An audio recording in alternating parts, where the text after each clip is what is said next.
오늘 말씀의 주제는 하나님의 강림과 예수님의 재림입니다. 이사야서 66장 15절 16절 보면 하나님이 강림하신다는 말씀이 있습니다. 하나님이 직접 오셔서 이 땅을 역사하신다는 것입니다. 어떻게 역사하시나 볼게요. 여호와께서 불에 둘러싸여 강림하시리니 그의 수레들은 해오리 바람 같으리로다. 그가 혁혁한 위세로 노여움을 나타내시며 맹렬한 화염으로 책망하실 것이라. 여호와께서 불과 칼로 모든 혈육에게 심판을 베푸신 자, 여호와께 죽임을 당할 자가 많으리니. 이사야 선지자가 하나님으로부터 계시를 받았고 하나님이 어떻게 오시는지 말씀을 선포했습니다. 다니엘 또한 내가 또 밤 이상 중에 보았는데, 이상은 아무 때나 보는 것이 아닙니다. 하나님이 허락지 않으면 꿈도 꿀 수 없습니다. 꿈 그 이상이 바로 이상인데, 이상을 보았습니다. 인자 같은 이가 하늘 구름을 타고 가서 옛적부터 항상 계신 자에게 나와 그 앞에 인도되며, 인자 같은 이가, 이건 사람이 아니죠. 육을 가진 사람이 아닙니다. 영적 존재입니다. 이렇게 하나님이 직접 강림한다라는 말씀이 성경에 예언되어 있습니다. 그 반면에 하나님은 사람을 통해서 오신다라는 말씀도 있습니다. 한번 볼게요. 이사야 7장 14절. 그러므로 주께서 친히 징조로 너희에게 주실 것이라. 보라, 처녀가 잉태하여 아들을 낳을 것이요 그 이름을 임마누엘이라 하리라 하였습니다. 그리고 미가 선지자가 베들레헴아 에브라다야, 너는 유다 족속 중에 작을지라도 이스라엘 다스릴 자가 네게서 나올 것이라. 그의 근본은 상고의 태초이니라. 하나님이 함께 하신다는 뜻입니다. 태초에 하나님께서 약속하신 섭리가 이스라엘에서, 그것도 어디? 베들레헴에서 나온다는 것입니다. 그리고 또 보겠습니다. 이사야 11장 1절에서 9절입니다. 이새의 줄기에서 한 싹이 나며 그 뿌리에서 한 가시가 나서 결실할 것이요. 이새가 무엇입니까? 사람의 이름입니다. 다윗의 아버지입니다. 그의 위에 여호와의 영, 곧 지혜, 총명, 모략, 재능, 지식, 여호와를 경외하는 영이 강림한다였습니다. 그가 여호와를 경외함으로 즐거움을 삼을 것이며 그의 눈에 보이는 대로 심판치 아니하며 그의 귀에 들리는 대로 판단치 아니하고 공의로 빈핍한 자를 심판하며 정직으로 세상의 겸손한 자를 판단할 것이며 그 입의 막대기로 세상을 치며 입술의 기운으로 악인을 죽일 것이며 공의로 그 허리띠을 삼으며 성실로 몸의 띠를 삼으리로라 하였습니다. 사람을 통해서 하나님의 역사가 일어난다라는 뜻입니다. 그때에 이새의 줄기에서 한 생명이 태어나면 그때에 어떠한 일이 일어나냐면 이리 그리고 어린 양 같이 함께 거한다고 합니다. 표범과 어린 염소가 같이 눕습니다. 표범하고 어린 염소하고 같이 잠을 잘 수 있을까? 송아지와 어린 사자, 살찐 짐승이 어린아이한테 끌려다닌다고 합니다. 암소와 곰이 함께 먹고 그것들의 새끼가 함께 엎드려서 사자가 소처럼 풀을 먹을 것이고 젖 먹는 아이가 독사의 구멍에서 장난하고 젖된 어린아이가 독사의 굴에 손을 넣을 것이라 하였습니다. 나의 거룩한 산 모든 곳에서 해됨도 없고 상함도 없을 것이니 이는 물이 바다를 덮음같이 여호와를 아는 지식이 세상에 충만할 것임이니라 하였습니다.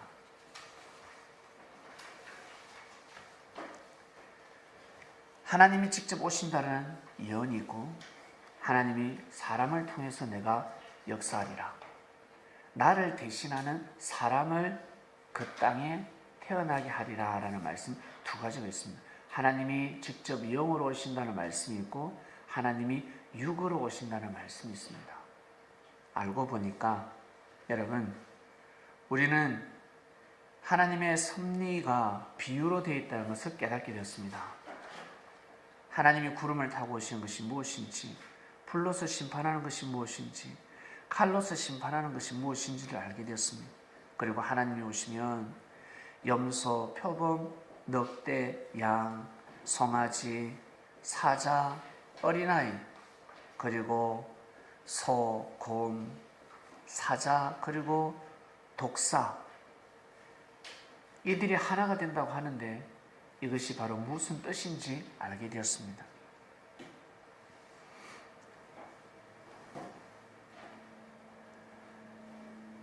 하나님이 오신다, 하나님이 역사하신다라는 말씀이 너무나 중요하고, 그리고 하나님의 섭리를, 하나님의 그 역사는 상당히 두렵습니다.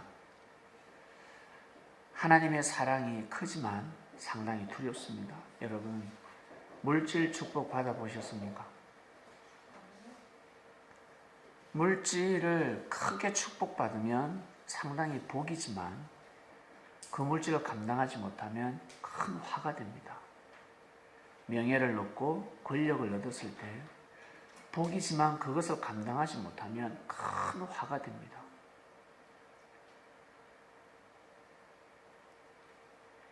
초가집에 살다가 부도나는 거하고 궁궐 같은 집에서 살다가 부도나는 것은 다릅니다. 지진이 났습니다. 지진.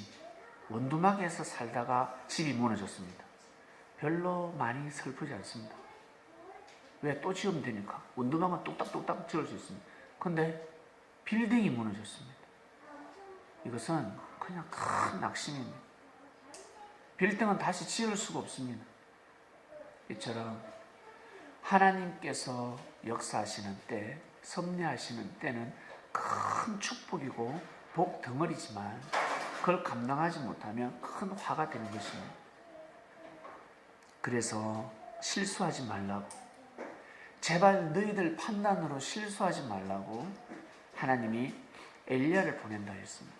내가 가기 전에 엘리야를 보낸다. 이스라엘 백성들이 아주 크게 생각한 사람 두 사람을 뽑아라고 한다면 다윗도 크고, 그리고 솔로몬도 큰 자고 요셉도 큰 자지만 정말 큰 자를 뽑아라고 한다면 누굴 뽑냐면 이스라엘 백성들은 엘리야하고 모세를 뽑습니다.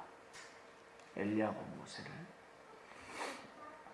엘리야가 그 정도로 대단한 사람이었습니다. 그래서 하나님이 엘리야를 먼저 보낸다 하였습니다.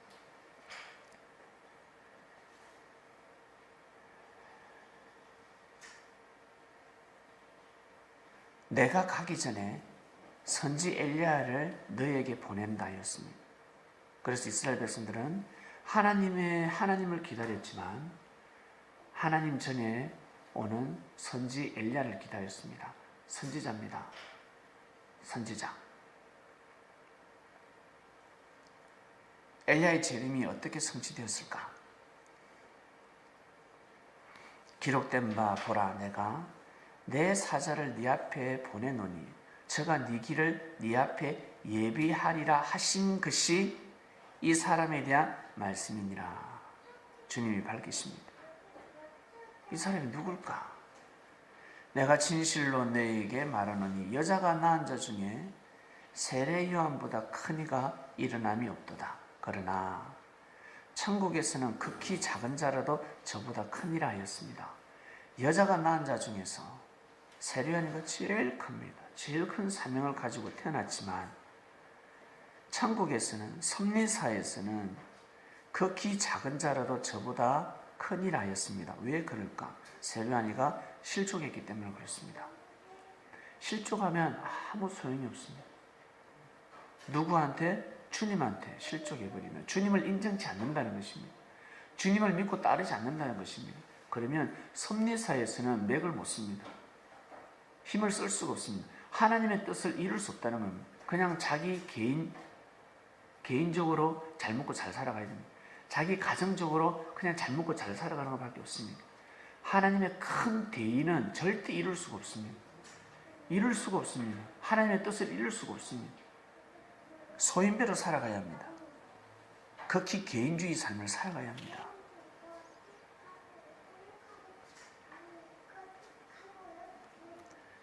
모든 선지자와 및 율법에 예언한 것이 요한까지. 요한이 누굽니까? 세례요한입니다.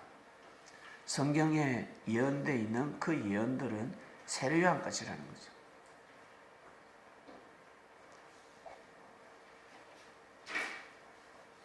오리란 엘리야가 바로 세례요한이다라는 말씀을 하시는 겁니다.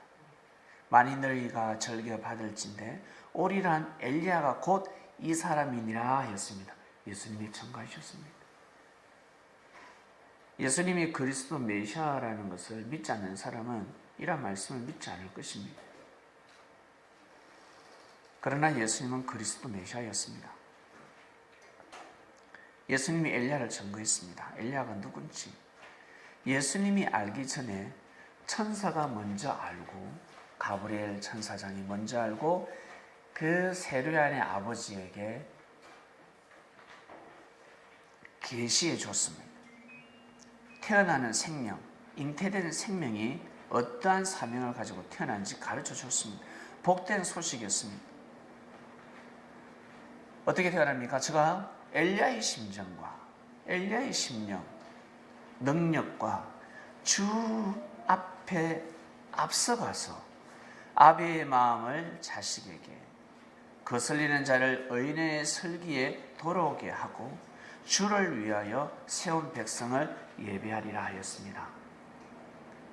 세례요한은 엘리야의 능력을 가지고 엘리야의 사명을 가지고 온다는 것입니다. 하나님이 보리라는 엘리야가 바로 세례요한이었습니다.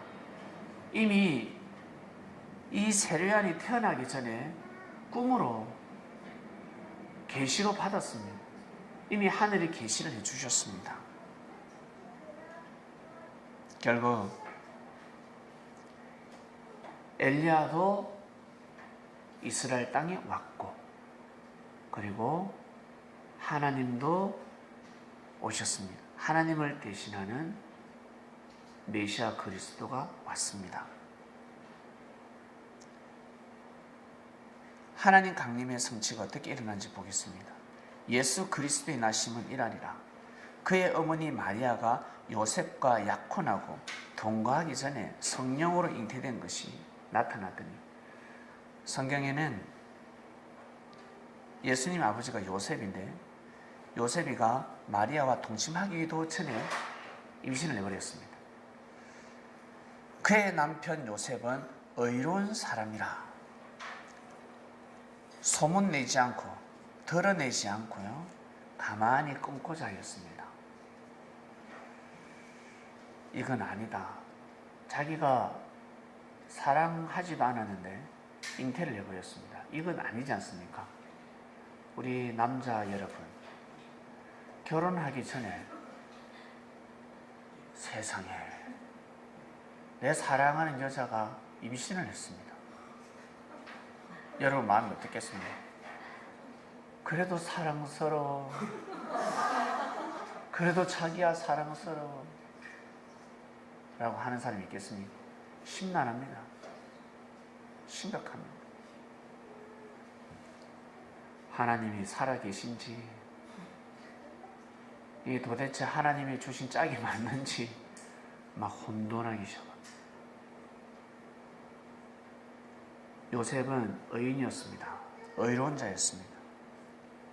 의로운 자는 하나님의 뜻을 먼저 생각합니다. 이것이 얼마나 중요한 줄 아세요?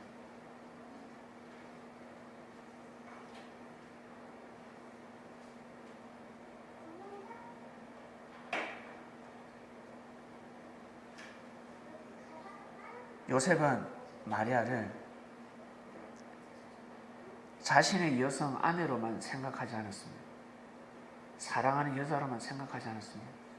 하나님의 딸이라 생각했습니다. 하나님의 귀한 혈통 가문이라 생각했습니다. 같이 하나님을 경외하는 삶을 살아갈 것이다.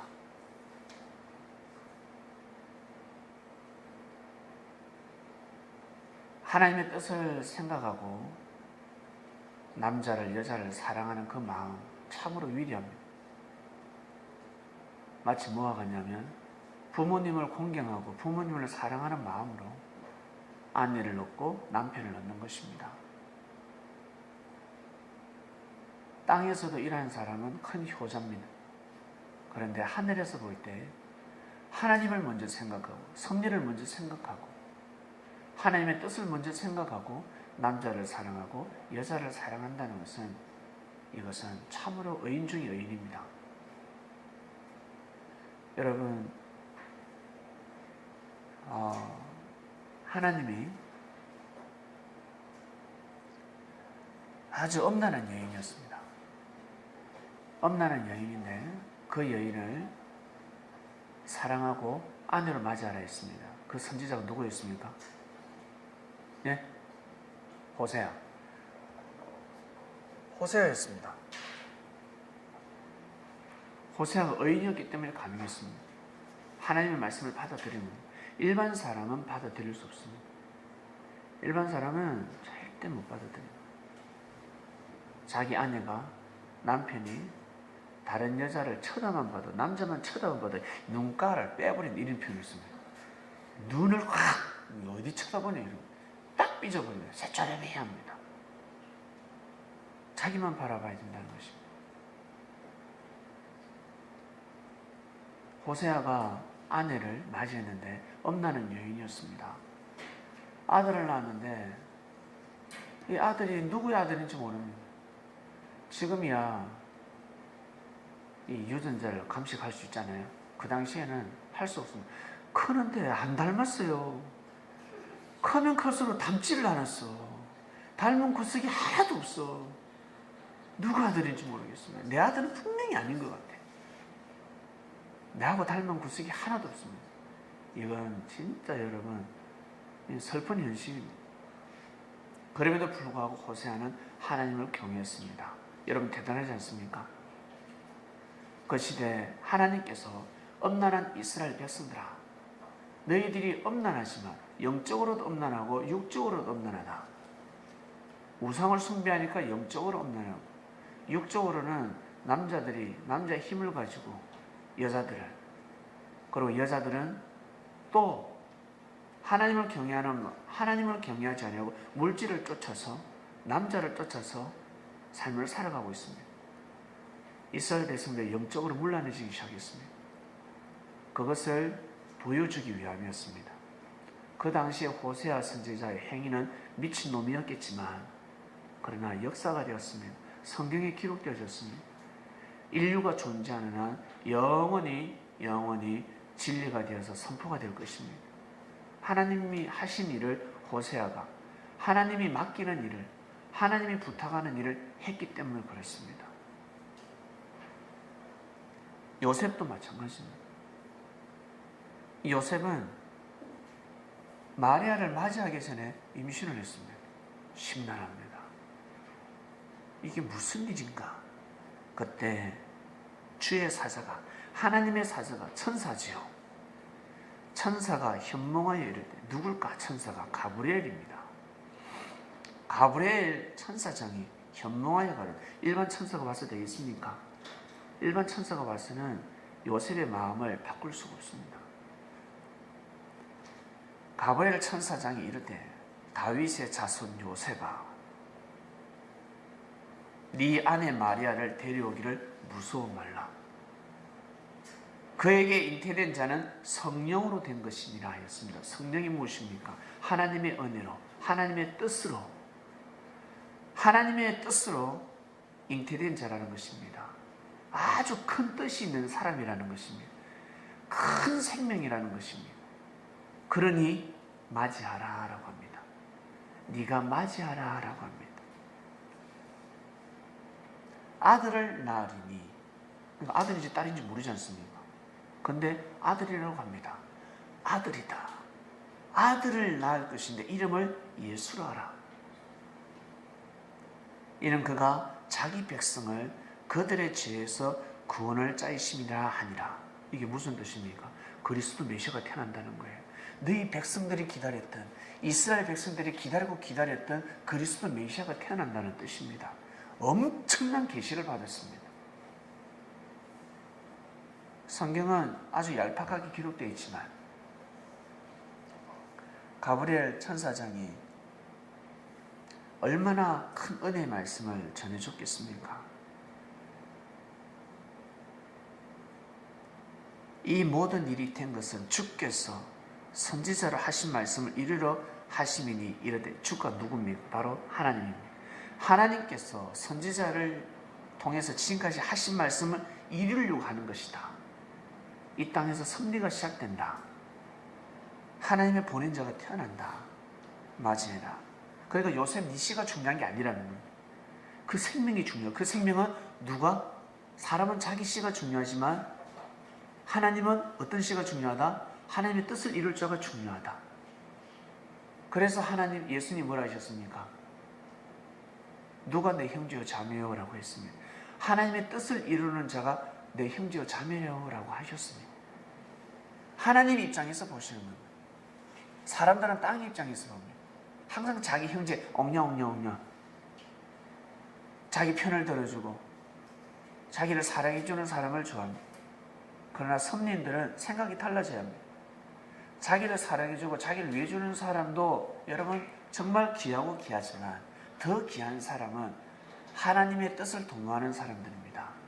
하나님의 섭리를 위해서 사는 사람들입니다. 더 귀한 사람들입니다. 너무 귀한 사람들이라는 것입니다. 생각이 바뀌어져야 합니다. 보라, 처녀가 잉태하여 아들을 낳을 것이요 그의 이름은 임마누엘이라 했습니다. 우와, 임마누엘 기억나지 않습니까? 미가 선지자가 전했다 했잖아요. 미가 선지자가 뭐라고 했습니까? 아니, 이사야 선지자가 7장 14절에 처녀가 잉태하여 아들을 낳는다 했습니다. 그림은 그 이름을 임마누엘이라 하라 했습니다. 깜짝 놀랍니다.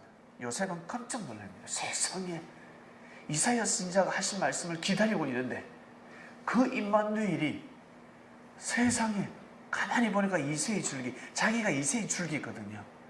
이새의 혈통을 이어받고 자기는 태어났다는 말이에요. 그 자기 뱃속에서 이제는 어떻게? 진짜 한 싹이 나는 겁니다. 이새의 줄기에서 한 싹이 태어나는 겁니다. 그리스도 메시아가 태어나는 것입니다. 이것을 믿었습니다. 요셉은 이것을 믿었습니다.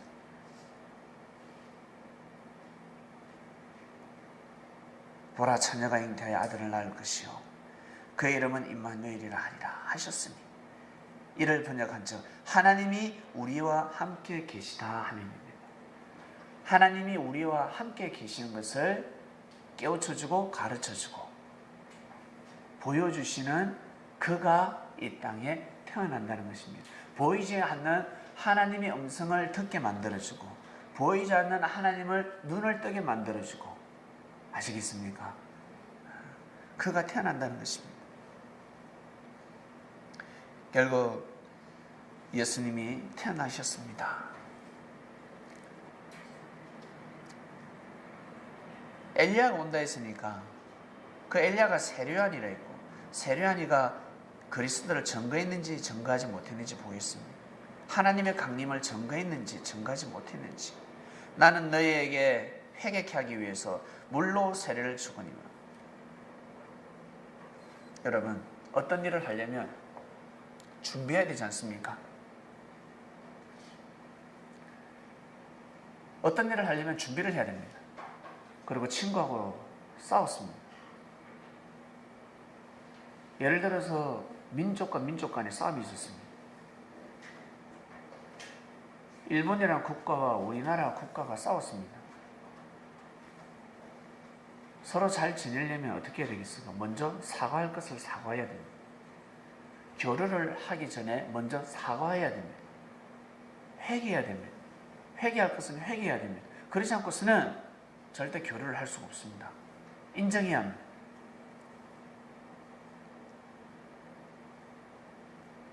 하나님을 맞이하기 위해서는, 하나님의 은혜를 맞이하기 위해서는 반드시 회개해야 합니다. 마음을 깨끗이 해야 됩니다. 입도 조심해야 되고 행실도 바꿔야 합니다. 그러지 아니하고서는 절대 맞이할 수 없습니다. 사람이라고 해서 다 똑같은 사람들이 아닙니다. 사람이지만 동물처럼 살아가는 사람이 있고 진짜 사람처럼 살아가는 사람이 있습니다.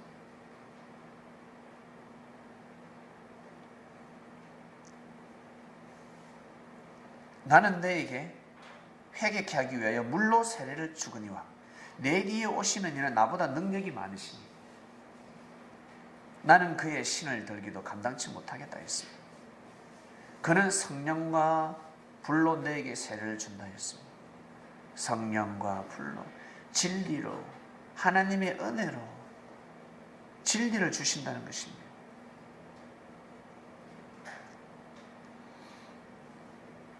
세례하는 증거 있습니다. 내 뒤에 온다라고 하였습니다.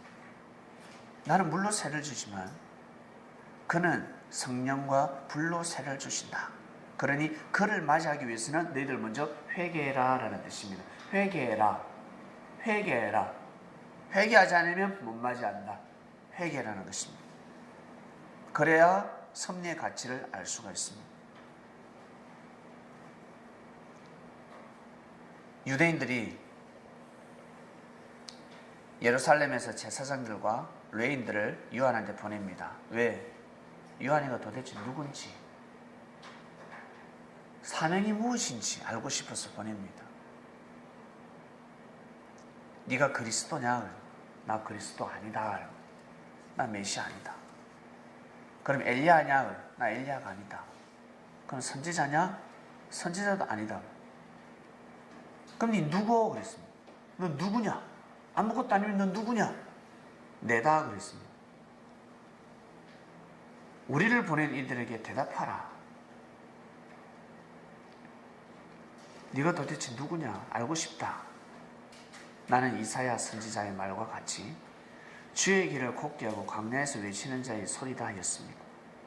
주의 길을 평탄케 하는 자라 하였습니다.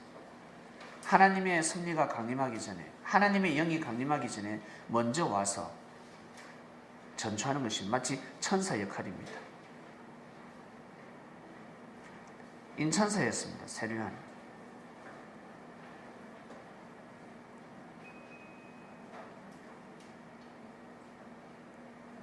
너는 그리스도도 아니고 엘리야도 아니고 선지자도 아닌데 왜 세례를 주냐 그랬습니다. 내가 세례를 주고 싶어서 주는 것이 아니라 하나님이 나한테 세례를 주라 그랬다. 내가 왜 세례를 주는 줄 아니? 내가 세례를 주면 하나님이 그리스도 메시아를 보내는데 그 세례를 줄 때 보여준다 그랬다.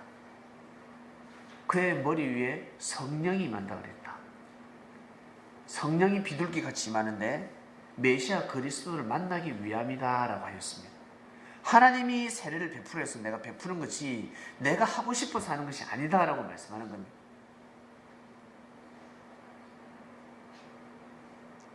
그리고 내가 보았다. 세례를 주다가 성령을 보았다. 그 머리 위에 성령이 임하더라. 내가 보았다. 그래서 내가 그가 하나님의 아들이심을 증거했다 라고 하는 겁니다. 그러니까 세례요한은 자기가 엘리야인 줄은 모릅니다. 엘리야의 사명을 가지고 온 것을 모르지만 엘리야의 사명을 하고 있습니다. 선지 엘리야 역할을 하고 있습니다. 사람들을 회개시키고 있습니다.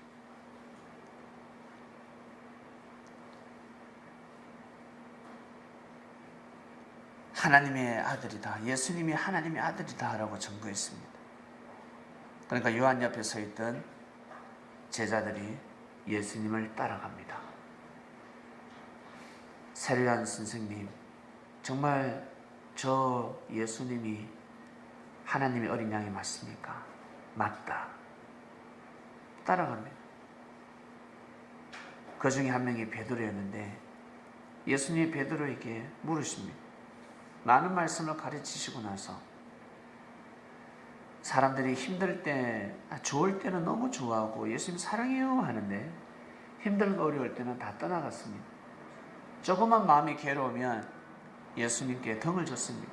자기 생각대로 발길을 돌렸습니다. 그때 예수님이 물어봅니다.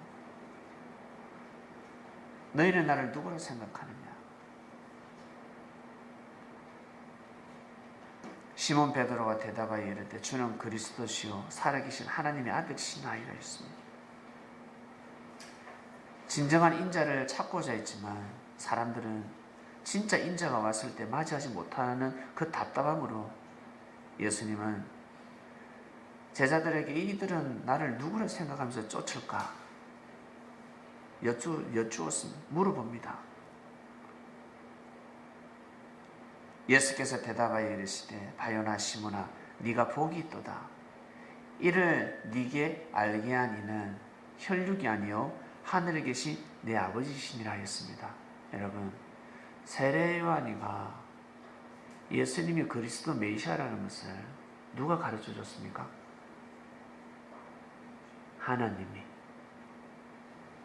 하나님이 가르쳐 줬습니다. 세례 요한이가 알 길이 없었습니다. 하나님이 계시하지 않으면 세례 요한은 알 수가 없습니다. 세례 요한이가 예수님께 세례를 베풀 때 성령이 임했기 때문에 알 수가 있었습니다. 하나님이 가르쳐 주신 것입니다. 이처럼 베드로가 예수님 보고 예수님은 살아계신 하나님의 아들 그리스도 메시아라고 고백할 수 있는 것은 혈육 때문이 아니라는 거예요. 세례 요한 때문이 아니라는 거예요. 세례 요한이가 증거했기 때문에 너도 증거한다라는 뜻이 아니라는 겁니다. 세례 요한이가 증거했기 때문에 베드로가 지금 예수님을 따르는 거 아닙니까? 맞잖아요. 세례 요한이가 전도했단 말이에요. 지금 세례 요한이가 베드로를 전도했습니다. 가라 그랬습니다. 그걸 보고 따랐습니다.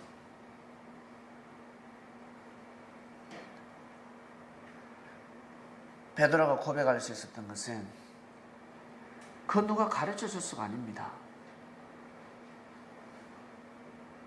하늘에 계신 아버지다 하였습니다. 아버지가 가르쳐 주신 것이다 하였습니다. 너는 정말 복이 있다. 정말 복이 있다. 예수님은 그리스도였습니다. 오리란 하나님의 영을 모시고 온 분이었습니다. 예수님의 사역이 어땠을까 한번 볼까요? 예수님 오셔서 어떤 일을 했을까?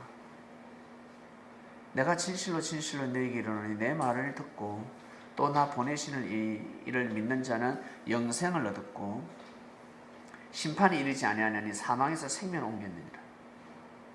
진실로 너희에게 이르노니 죽은 자들이 하나님의 아들의 음성을 들을 때가 오나니 곧 이때라. 듣는 자는 살아난다 했습니다. 아버지께서 자기 속에 생명이 있음 같이 아들에게도 생명을 주어 그 속에 있게 하셨고 또 인자됨을 인하여 심판하는 권세를 주셨느니라. 이를 기여기지 말라. 무덤 속에 있는 자가 다 그의 음성을 들을 때가 오나니 하였습니다. 선한 일을 행하는 자는 생명의 부활로 악한 일을 행하는 자는 심판의 부활로.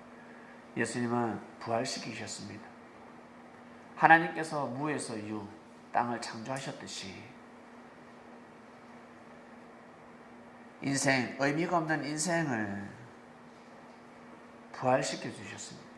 죽어있는 인생들을 살려주셨습니다. 하나님을 느끼지 못하는, 하나님의 은혜를 받지 못했는데 하나님의 은혜를 느끼게 해줬습니다. 영생의 물을 주는데요. 영원히 목마르지 않는 영생의 물.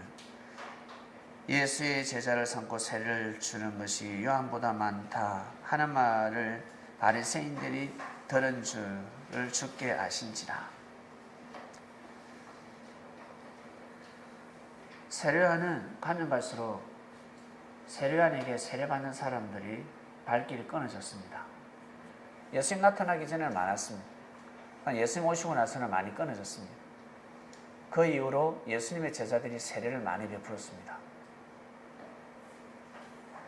세례요한보다 예수님의 제자들이 세례를 더 많이 주고 있구나. 한마디로 더 부흥의 역사가 일어나고 있다는 겁니다. 바리새인들이 이 말을 딱 듣고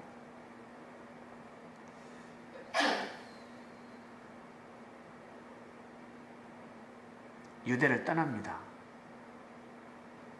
그리고 다시 갈릴리로 가실 때 사마리아를 통과해야 되는데 사마리아에 수가라는 동네가 있습니다. 수가라는 동네. 여기는 야곱이 그 아들 요셉에게 준 땅이 가깝고요. 거기에 또 야곱이 판 우물이 있었습니다.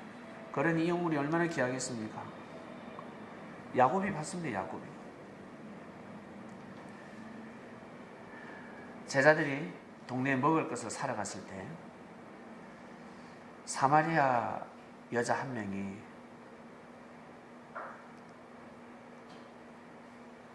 당신은 유대인인데 어찌 나에게 물을 달라 하니까. 유대인은 사마리아 사람들을 상종치 아니하는데 예수님이 여인에게 물을 달라 한 겁니다. 네가 만일 하나님의 선물과 또 네게 물 좀 달라는 이가 누구인 줄 알았다면 네가 그에게 구하였을 것이요 그가 생수를 네게 주었으리라. 나는 여기 물을 길러 왔는데 물 그릇 그릇도 없고 우물이 너무 깊어서 어디서 생수를 얻겠습니까? 우리 조상 야곱이 이 우물에서 우리에게 주었고 또 여기서 자기와 자기 아들들과 짐승이 다 여기서 먹었는데 당신이 야곱보다 크니까 라고 합니다.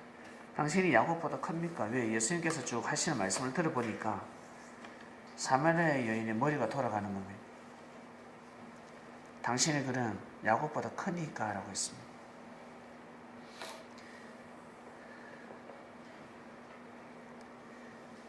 예수께서 대답하여 가라사대 이 물을 먹는 자는 다시 목마르니와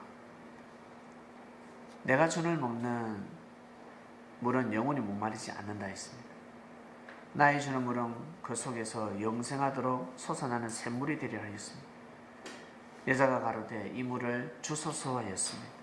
여기 물을 기르러 오지 않게 하소서. 물을 주소서. 영적인 말씀이었죠. 예수님이 나는 생명의 떡이니 내게 오는 자는 결코 줄이지 아니할 터이요 라는 말씀까지 하신 적이 있습니다. 나를 믿는 자는 영원히 목마르지 아니하리라. 이 뜻은 바로 이 여인이 예수님을 믿으면 인생이 목말라지 않는다는 겁니다. 인생을 목말라지 않는다는 겁니다. 영적으로 공고해야 하지 않는다는 것입니다. 너 가서 네 남편을 불러오라 하였습니다. 여자는 남편이 없다 했습니다. 왜? 내세울 만한 남자가 없습니다.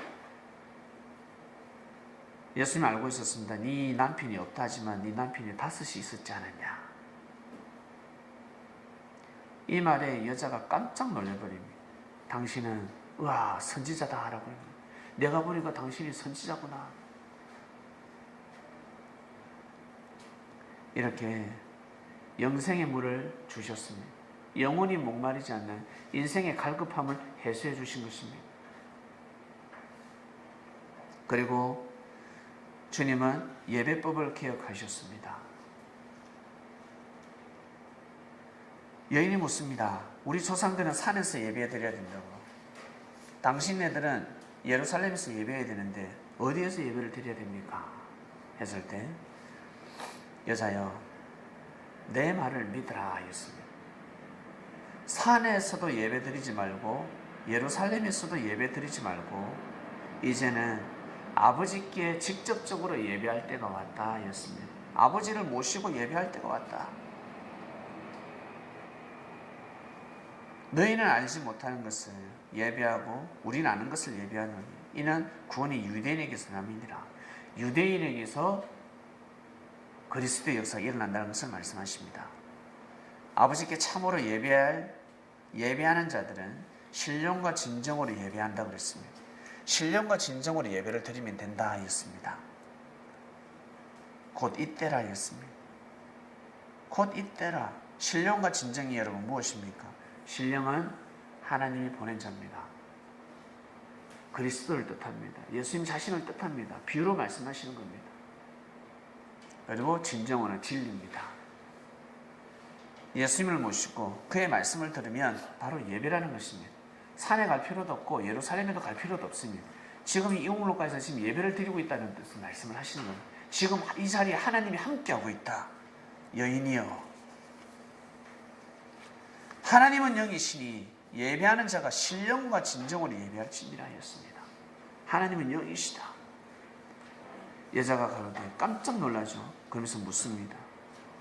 메시아 곧 그리스도라는 이가 오실 줄을 내가 아는데, 소문 많이 들었습니다.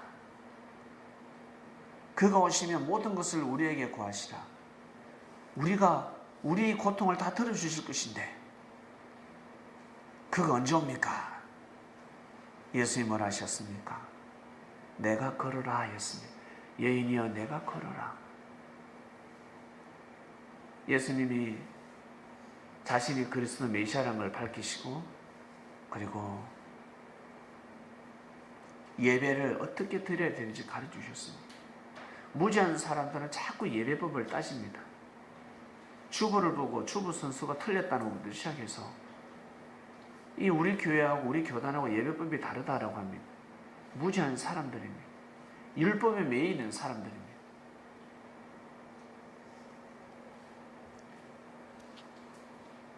그리고 예수님은 신유의 역사를 일으키셨습니다.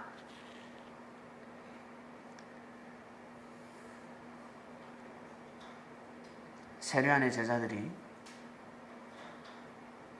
예수님한테 와서 오실 이가 거의 오니까 라고 물어보았을 때 예수님은 사람들을 치유해주고 있었습니다. 배고픈 사람은 밥도 먹여주고, 마음이 괴롭고 마음이 슬픈 사람은 위로를 해주고, 예수님이 병든 자들을 또 고쳐주시고, 그때 와서 물어볼 때 예수님이 뭐라고 하시냐면 소경이 본다고 해라. 소경이 눈을 뜨고 안전뱅이가 걷는다. 문둥이가 깨끗함을 받는다. 기머리가 듣는다 해라. 죽은 자가 살아난다 해라. 인생이 죽었다고 생각하는 사람들, 더 이상 살 가치가 없다고 생각하는 사람들이 살아난다 해라. 하나님으로부터 저주받았다고 생각하는 가난한 자들에게 복음이 전파된다 해라 라고 말씀하셨습니다. 예수님은 하나님을 대신해서 이 땅에 사역을 해주셨습니다. 하나님이 오신다 했는데 그 하나님은 하나님이 직접 오시지 않고 누가 왔습니까? 예수님이 오셨습니다. 예수님이 오셔서 하나님의 섭리를 일으켜 주셨습니다. 이것이 바로 하나님의 강림이었습니다. 하나님이 간다, 내가 간다, 가서 이상 세계를 만든다 했는데 하나님을 대신해서 하나님의 아들이 오셨습니다. 예수님이 그리스도가 오셨습니다. 그가 와서 우리들에게 뭐라 했습니까? 다 우리는 하나님의 아들, 딸들이라고 가르쳐주셨습니다. 너희들 다 하나님의 아들, 딸들이다라고 가르쳐주셨습니다. 그리고 이제 예수님이 사역을 하시다가 결국 십자가의 길을 걸어가지 않습니까? 예수님이 하늘로 올라가셨습니다. 예수님이 가셨습니다. 그런데 우리 기독교는 누굴 기다리고 있습니까? 여러분, 하나님을 기다립니까? 기독교에서 하나님을 기다립니까? 예수님을 기다립니까? 예수님을 기다리잖아요. 이 재림을 풀어야 됩니다. 예수님의 재림을 풀어야 됩니다. 예수님이 어떻게 재림하시는지, 예수님이 오시면 어떤 역사를, 어떤 일을 하시는지 이걸 풀어야 됩니다. 예수님이 일단 돌아가셨는데 그리고 부활하셨습니다. 육으로 부활하셨습니까? 영으로 부활하셨습니까? 영으로 부활했습니다. 이걸 먼저 풀어야 됩니다. 육으로 부활했다 그러면 답이 안 나옵니다. 예수님이 육으로 부활했다 그러면 예수님 육신이 오셔야 됩니다. 그런데 예수님이 영으로 부활했다 그러면 이거는 또 방향이 달라지는 겁니다. 예수님은 영으로 부활하셨습니다. 볼까요? 사도행전 1장 3절, 그가 고난받으신 후에 또한 그들에게 확실한 많은 증거로 친히 살아계심을 나타내사 40일 동안 그들에게 보이시고 하나님 나라의 일을 말씀하셨습니다. 제자들에게 40일 동안 함께 하시면서 예수님이 제자들에게 은혜를 부어주셨습니다. 희망을 주셨습니다.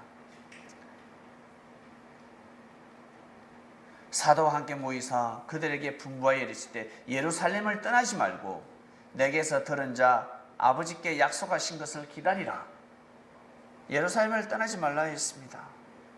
너희들 떠나지 말라. 두려워하지 말라. 요한은 물로 세례를 베풀었으나 너희는 몇 날이 못 되어서 성령으로 세례를 받으리라 하셨습니다. 요한이가 물로 세례를 베풀었을 때 놀라운 역사가 일어나지 않았습니까? 그처럼 예수님의 제자들이 성령을 받아서 역사를 일으킨다는 것입니다. 그러니 두려워 말라. 너희들을 대적할 수가 없다. 두려워 말라. 담대하라 했습니다. 그들이 모였을 때 예수께 여쭈기르되 주께서 이스라엘 나라를 회복하심이 이때니까. 이때 모든 것이 해방됩니까? 이스라엘은 해방되고 싶었잖아요. 이스라엘은 육적으로도 로마로부터 해방이 되고 싶었고 영적으로 제자들은 종교의 자유를 얻고 싶었습니다. 이르시되 때와 시기는 아버지께서 자기 권한에 두셨으니 너희는 알 바가 아니요 너희는 아직 모른다. 한마디로 때가 안 됐다는 거죠. 오직 성령이 너희에게 임하시면 너희가 권능을 받고 예루살렘과 온 유대와 사마리아 땅끝까지 이르러 내 정인이 되리라 하시니라 했습니다. 너희들 살아생전에 육신이 흙으로 돌아가기 전에 너희들 눈에 흙이 들어가기 전에 나의 일을 해달라. 나를 대신해서. 왜? 예수님이 십자가에 돌아가시는 것은 하나님의 예정이 아니었습니다. 하나님의 뜻을 이루기 위해서 죽음을 피할 길이 없었습니다. 예수님이 몸을 내어주면서까지 하나님의 뜻을 일으키고자 하셨습니다. 그리고 제자들을 보호했습니다. 여러분, 부모가 자식을 살리기 위해서 몸을 던지지 않습니까? 자식을 버리는 사람들은 부모가 아닙니다. 부모의 자격이 없습니다. 그냥 부모일 뿐입니다. 문서상으로. 하나님 보시기에는 부모가 아닙니다. 부모는 부모의 삶을 살아가야 합니다. 자식을 반드시 보호해야 됩니다. 자식을 지켜야 합니다. 이렇게 부족한 사람들이 많다는 것입니다. 준비되고 예비되지 않고 자식을 들쑥 낳는다는 거죠. 자식은 죽어가고 있는데.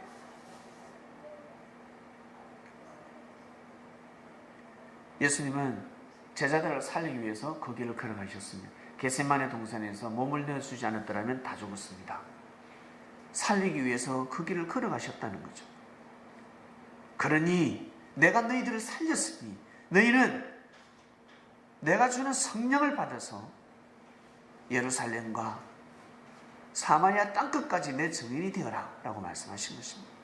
이 말씀을 마치시고 그들이 보는 데서 사라지십니다. 구름이 그를 가리어 보이지 않게 하더라.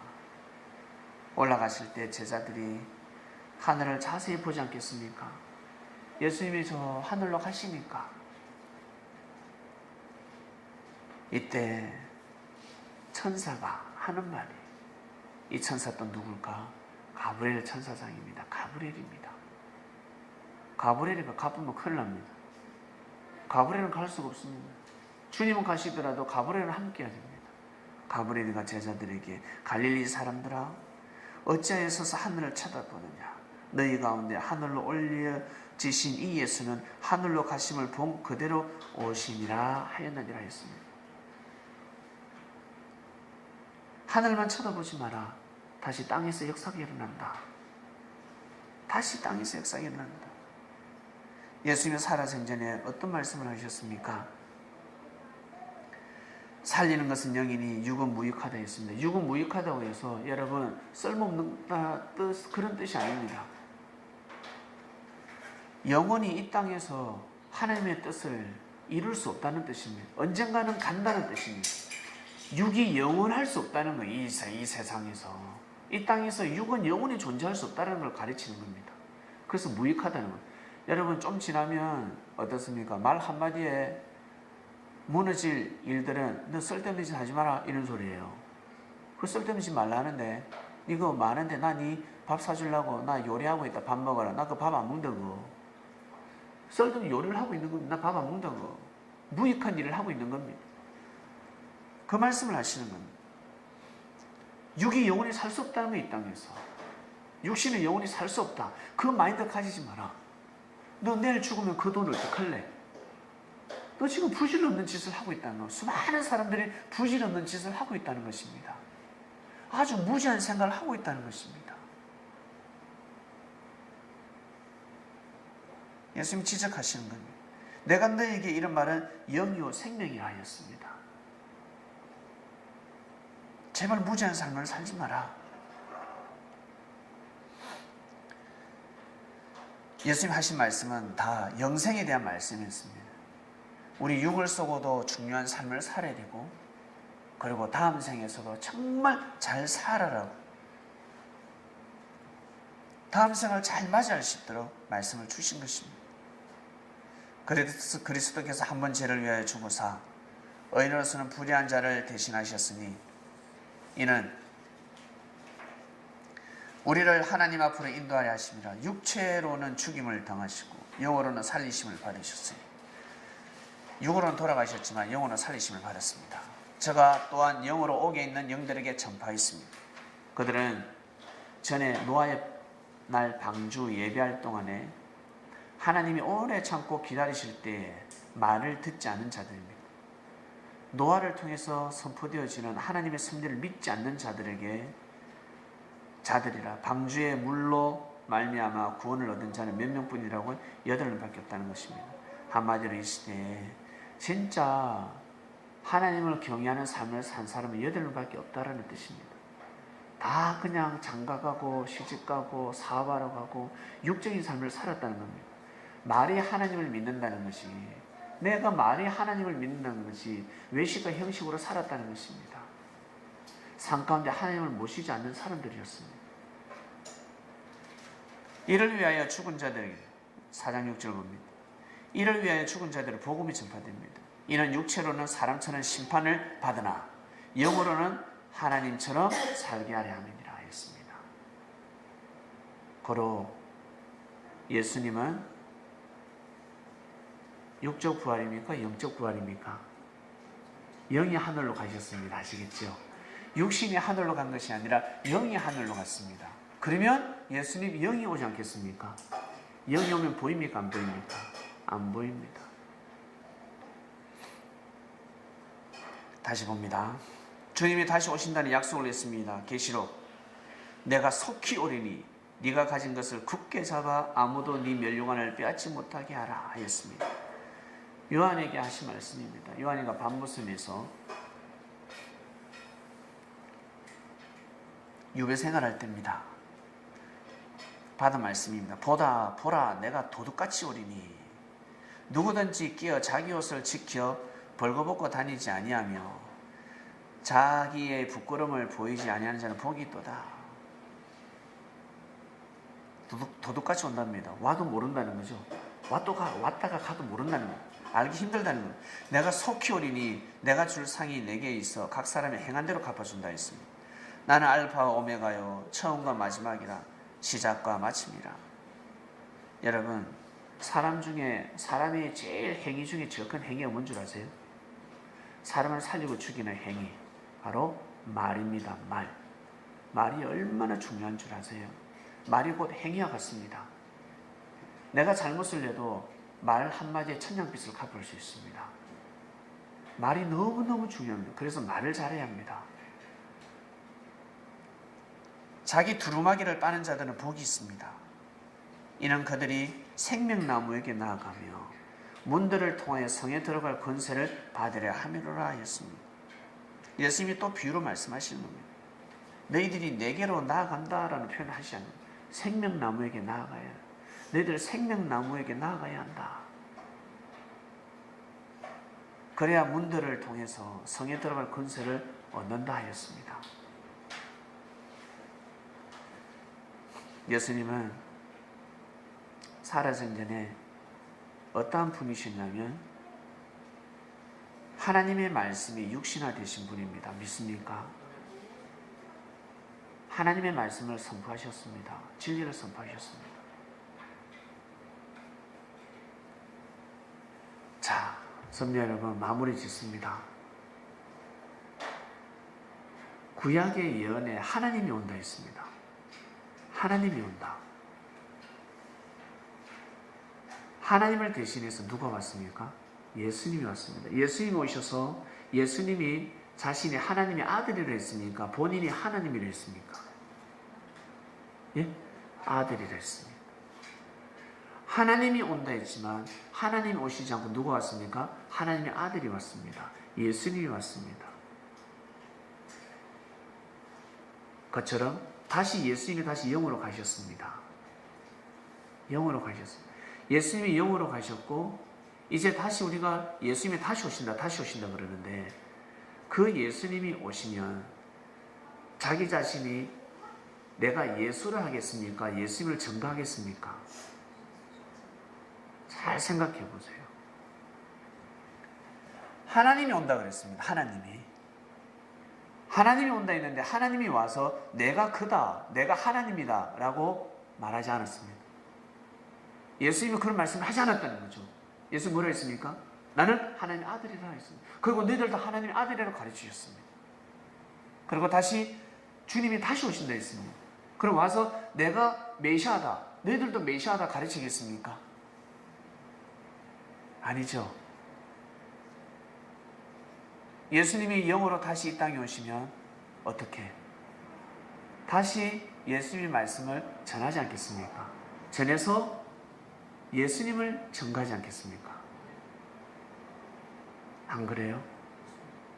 그리고 우리는 다 예수님의 제자가 하지 않겠습니까? 하나님이 온다 했는데 예수님이 오셔서 예수님은 하나님이라고 하지 않았다는 거죠. 하나님이 온다 했는데 나는 하나님의 아들이라 했고 하나님이 너희들 마음에 함께 한다고 했습니다. 보겠습니다. 요한일서 2장 3절 우리가 그의 계명을 지키면 이로써 우리가 그를 아는 줄 알 것이요 그를 아노라고 그의 계명을 지키지 아니하는 자는 거짓말하는 자요 진리가 그 속에 있지 아니하되 누구든지 그의 말씀을 지키는 자는 하나님의 사랑이 참으로 그 속에서 온전하게 되었나니 이로써 우리가 그의 안에 있는 줄을 아노라. 요한이가 기록한 말씀입니다. 예수님이 전하신 말씀을 지키면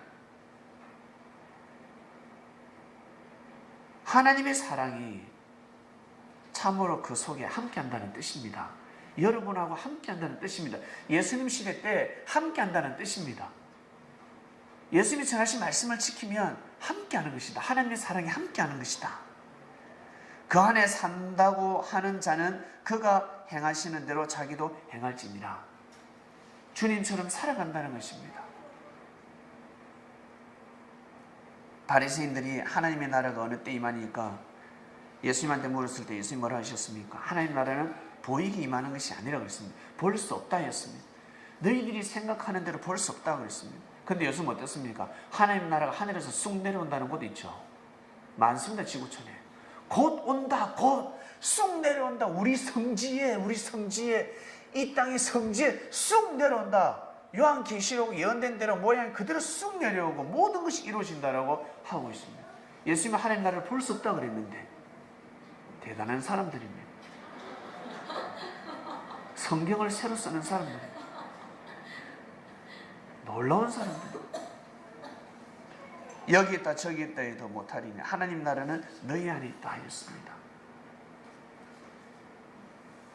하나님이 온다. 마무리합니다. 하나님이 온다 했습니다. 하나님이 온다 했는데 하나님이 안 오고 누가 왔다? 예수님이 오셔서 하나님을 증거했습니다. 예수님이 온다 했습니다. 예수님이 온다 했습니다. 예수님이 안 오고 그러면 재림의 역사가 일어나서 예수님을 증거하는 겁니다. 아시겠습니까? 다시 한 번 더 이 땅에 그리스도 메시아가 예수님이라는 것을 증거한 것이 바로 재림 역사입니다. 이겁니다. 이것이 바로 하나님의 강림과 예수님의 재림. 이것을 우리 기독교인들은 정확하게 알아야 합니다. 정확하게 알아야 합니다. 왜? 영으로 오시기 때문에 그렇습니다.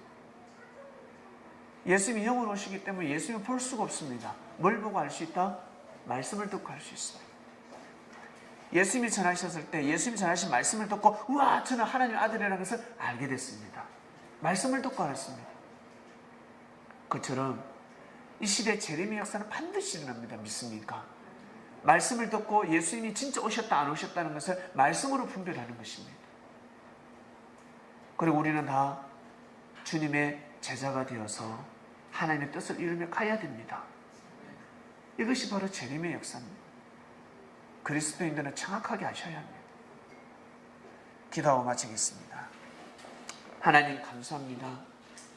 오늘 말씀은 하나님의 강림이 어떻게 이루어졌고 예수님의 재림이 어떻게 이루어지는지를 선포했습니다. 여기에 기독교인들도 있고 이방인도 있고 저희가 말씀을 통해 어느 날 호련히 섭리일이 되었습니다. 하나님의 역사가 어떻게 이루어지는지 알게 되었습니다. 무지한 삶을 살아가는 것이 아니라 하나님의 섭리를 알고 때에 맞춰서 살아가는 사람들이 되었습니다. 하나님, 과학이 많이 발달했습니다. 경제가 많이 발달했습니다. 조금만 뒤처져도 유행하는 옷만 감을 못 잡고 옷을 사입어도 무시받는 시대입니다. 자동차도 때에 따라 나오는 자동차를 타고 다녀야 되고 핸드폰도 마찬가지고 이 땅에서 살아가는 결국 무익한 삶 또한 그럴진데 영원한 영생을 가르쳐주고 영원한 삶으로 인도하는 섭리에 맞춰서 사람들은 살고자 하지 않습니다. 그런데 저희들에게 호련히 주님 오셔서 삶을 변화시켜 주셨습니다. 무덤에 살고 있는 우리를 생명권으로 옮겨 주셨습니다. 주님이 함께 하시지 아니하고서는 우리가 이 자리에서 말씀의 떡을 뗄 수 없고 예배를 드릴 수 없음을 시인합니다. 하나님 아버지시여, 주님이 다시 오셨으니 하나님께서 주님을 다시 보내주셨으니 주님이 함께 하시는 이 재림의 역사가 온전히 일어날 수 있도록, 그리하여 하나님의 뜻이 온전히 이 땅 가운데 일어날 수 있도록 은혜를 베풀어 주시옵소서. 부족한 저희들이 주님을 제일 먼저 맞이했습니다. 부족한 저희들을 통해서 성령의 역사를 일으켜 주실 줄로 믿습니다. 2000년 전 부족한 제자들을 통해서 주께서 성령을 부어주시고 능력과 권능을 나타내셨듯이 주님의 재림을 맞이하는 자들, 선민들에게 능력과 권능을 다하여 주셔서 이 시대를 감당하는 자들이 되기를 간절히 바라고 원합나이다. 능력과 권능을 다해 주셔서 자기가 거하고 있는 땅을 떠나지 않게 하여 주시며 때에 따라 불림을 받아 저 땅 끝까지 복음을 전하는 자들이 되기를 원합니다. 생명을 맞이하는 자들이 되기를 간절히 바라고 원합나이다. 이 시대 재림의 사역을 감당하게 하여 주시옵소서. 귀한 말씀 주셔서 감사합니다. 섭리, 보이지 않는 승리, 눈을 뜨게 해주셔서 진심으로 감사함을 드리며 사랑하는 주님의 이름으로 기도드립니다. 아멘.